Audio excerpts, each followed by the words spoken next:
authorize ဟို skip လုပ်တဲ့ဟာအရင်နီးပေးတာအဲ့ကောင်က i2 ကသုံးလို့အဆင်မပြေတော့ဘူးကျွန်တော်ပိတ်သွားတဲ့သဘောဖြစ်သွားတာပေါ့သူက credit ရှိမှာပဲ pay flat တော့မယ်အနေထားဆိုတော့အဆင်မပြေဘူးအခုနောက်တူးတစ်ခုနဲ့ကျွန်တော်ပြပေးမယ်အဲ့ကောင်ကတော့ mifit pro ဆိုပြီးတော့ရှိတယ်ဒီကောင်လေးပေါ့အဲ့ကောင်ကျွန်တော်တို့ free အနေနဲ့ဘယ်လိုသုံးရမလဲဆိုတာကိုပြောပြပေးမယ်နော်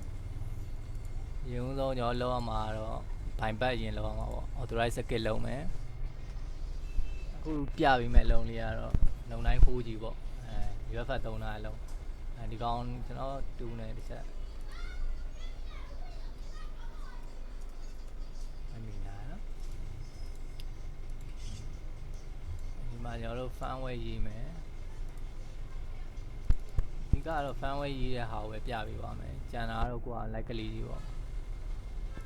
firmware ရေးတဲ့အချိန်မှာဒီမှာသူက flag ကိုပိတ်ထားတာနော်လက်ပိတ်ထားဆိုတာ UFS တိုက်ဒီမှာရေးလို့မရသေးဘူးအားကြောင့်ပိတ်ထားတာအဲ့ဒါကိုဘယ်လိုရေးမလဲဆိုတော့ကျွန်တော်ဒီဂျားကန်အနေနဲ့ mifit pro ဒီကောင်လေးနဲ့ကျွန်တော်ရေးမယ်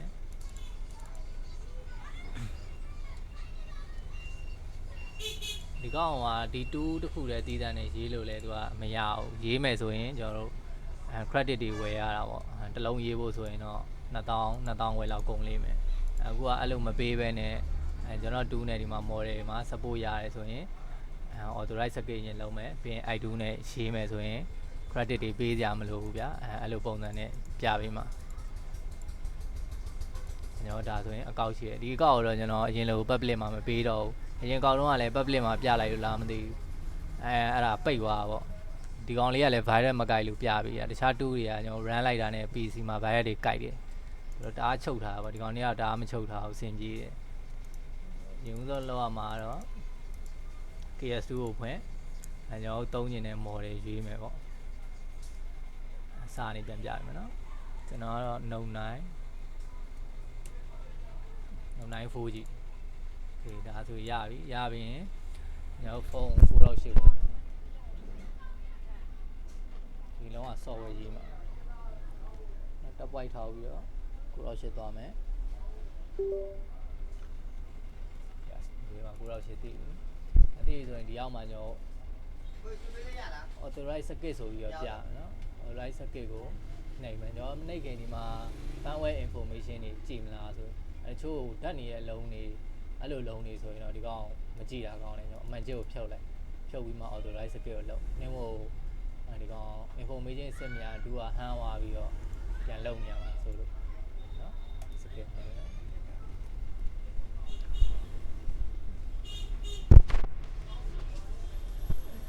ကျွန်တော်ဒီမှာ information တော့သူပြမှာမဟုတ်တော့ဘူးကျွန်တော်အမှန်ကြီးဖြုတ်ခဲ့တဲ့အတွက်ဒီအောက်မှာပြီးရင်ပြလိမ့်မယ် authorize by bus done ဆိုဒါဆိုရင် KSU နဲ့အလုပ်လုပ်တာပြီးပြီဒီကောင်ခဏပိတ်ထိုင်မယ်ပြီးရင်ကျွန်တော်တို့လာ mifit pro ဒီကောင်လေးကို run မယ် run ပြီးကျွန်တော်အကောက်ပေးမယ်အဲ့ကောင်ကို login ဝင်ပြီးတော့သုံးမယ်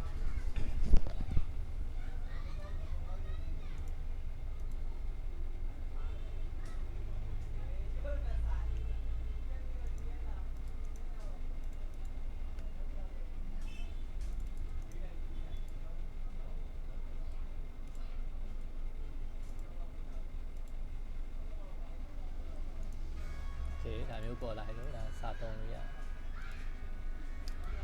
တယ်။ဒီမှာရှောင်းပြီးတော့ရှောင်းပြီးသွားမယ်။နောက် model ရှာလိုက်မယ်။နောက်ရေးချင်တာဆို Note 9 4G တွေ့ပြီ။ Okay ကလင်နဲ့နှစ်ချက်နှိပ်လိုက်။နှိပ်ပြီးတော့ကျွန်တော်ဒီမှာ firmware ရွေးမယ်နေရာရှိရ firmware ရွေးမယ်။ desktop ပေါ်မှာ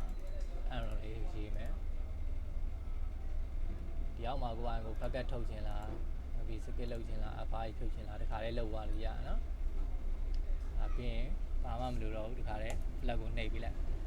အဲဒါဆိုရင်ဘာ authorize ဟိုပါပေါ့ credit လည်းမတောင်းဘူးတခါလေးရေးသွားလိမ့်မယ်ဒီကောက်မှာလည်း credit 0နဲ့နော် flag နေရပုံမှန်ဆိုဒီတိုင်းရေးမယ်ဟိုကောင် KSU နဲ့ authorize skip မလုပ်ခင်ဒါပေးရေးမှာမဟုတ်ဘူးကျွန်တော် credit လိုတယ်ပေါ့ဒီကောင်ကတော့ credit မတောင်းတော့ဘူးတခါလေးရေးသွားတဲ့အနေထားဖြစ်သွားတယ်အားလေးပြအောင်ဆောင်ရင်ပြီးပြီနောက် function တွေတွေကအဲ့လိုဘိုင်ဘက်လုပ်ပြီးတော့မီကောက်ဖြုတ်တာတို့ဒီတိုင်းမှာပါတဲ့ကောင်တွေနောက်ကဒီ bucket ထုတ်ကျင်တာတို့အဲ့ဒါလည်းအများကြီးတော့လုပ်လို့ရတယ်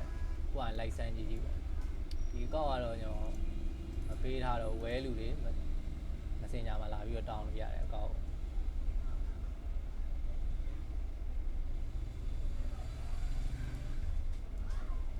မနေ့ဖြစ်သွားတယ်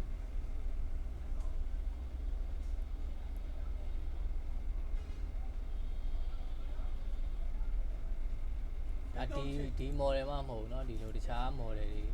ပါတဲ့ကောင်တွေလည်းအခုလို skip လုပ်ကြည့်လိုက်ဟောဆိုလိုက် skip လုပ်လို့ရတယ်ဆိုရင်အခုလိုမျိုး software ရေးလို့ရတယ်ပေါ့ဗျာ